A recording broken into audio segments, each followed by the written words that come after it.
दोस्तों, तारीख 18 नवंबर साल 1962, जगह लद्दाख की चुशूल घाटी। 13 कुमाऊं बटालियन की सी कंपनी के 124 जवान इस बर्फीले सेक्टर में भारत की पहरेदारी कर रहे थे। इंडियन आर्मी के इन नए रंगरूटों को लद्दाख की हड्डियां फाड़ देने वाली ठंड का अनुभव नहीं था, लेकिन मुल्क को इनके कंधों पर बहुत भरोसा था। इन 124 जवानों को लीड कर रहा था जोधपुर का 38 साल का एक सलोना सा शख्स, जिसका नाम उसके चेहरे से बिल्कुल मेल नहीं खाता था। Shaitan Singh, major Shaitan Singh, lieutenant colonel हेम सिंह का बेटा। 1 दिसंबर 1924 को पैदा हुआ लड़का, जिसने 18 नवंबर 1962 को चीनी सैनिकों की लाशों पर तांडव किया। भारत चीन युद्ध शुरू हुए 1 महीना हो चुका था। सैनिकों को ये समझते जरा भी देर नहीं लगी कि अब उनका कलेजा बटोरकर टूट पड़ने का वक्त आ गया है। मेजर शैतान सिंह ने गोली चलाने का आदेश दे दिया। जहां कुछ देर पहले बुद्ध की मुस्कान सी शांति छाई हुई थी, अचानक पूरा इलाका गोलियों बमों की आवाज से गूंज उठा। मगर चंद मिनट बीतते ही भारतीय सैनिक समझ गए कि ये जाल है चीनी सेना का फैलाया हुआ। चीन की पीपल्स लिबरेशन आर्मी ने अपने सैनिक न भेजकर पहले कई याक के गोलों में लालटेन बांधकर उन्हें भारत की ओर भेजा था। उस अंधेरे में एक बार में समझना मुश्किल था कि सामने जानवर है या सैनिक। चीन ने ऐसा क्यों किया था? क्योंकि उसे पता था कि चुशूल घाटी पर भारत के पास बहुत सैनिक नहीं हैं और उनके पास हथियार तो और भी कम हैं। हमारे सैनिकों के उलट चीनी सैनिक लद्दाख की ठंड से लड़ने की पूरी तैयारी में थे। वो भारी तादाद में हथियार लाए थे। भारतीय सैनिक के पास जो बंदूकें थी वो सेकेंड वर्ल्ड वार के समय बेकार मान ली गई थी। उनके पास सिर्फ लाइट मशीन गन्स, LMG और 303 राइफलें थी। ये राइफल एक बार में एक ही गोली ताकती थी। भारत के 124 सैनिकों पर चढ़ाई करने के लिए चीन ने 3000 से ज्यादा सैनिक भेजे थे।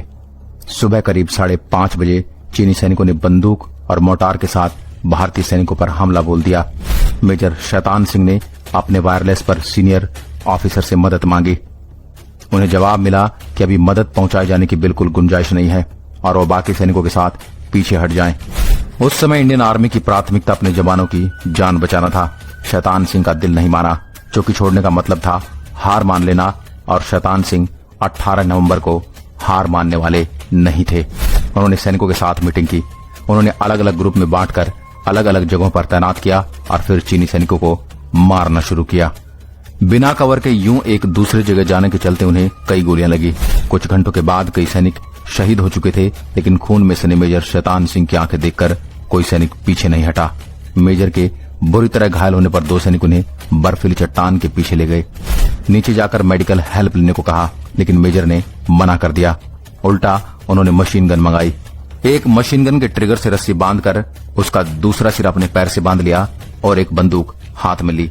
लड़ते रहे, मारते रहे। जब सैनिकों के पास असला खत्म हो गया तो उन्होंने हाथों से लड़ना शुरू किया। 124 में से 114 जवान शहीद हो गए थे। उस दिन 5 युद्धबंदी बना लिए गए थे, जिसमें से एक की हिरासत में मौत हो गई थी, लेकिन हर कोई आखिरी दम तक लड़ा। नतीजा, रेजांग पास में चीन के 1300 से 1400 सैनिक मारे गए। मेजर शैतान सिंह और उनके जवानों ने ऐसी दिलेरी दिखाई कि 3 दिन बाद 21 नवंबर 1962 को सीज फायर का ऐलान कर दिया गया।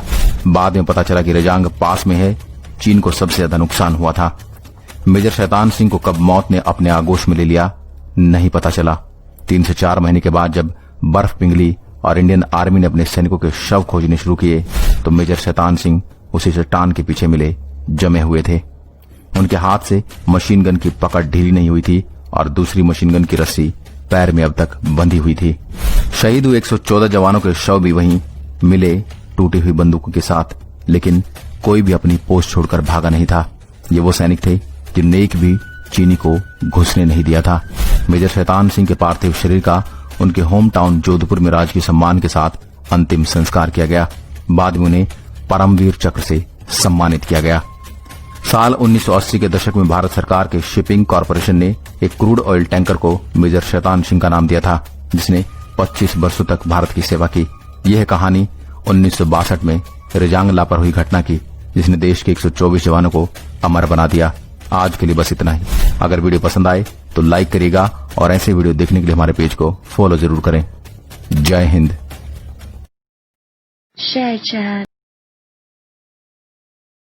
Share chat.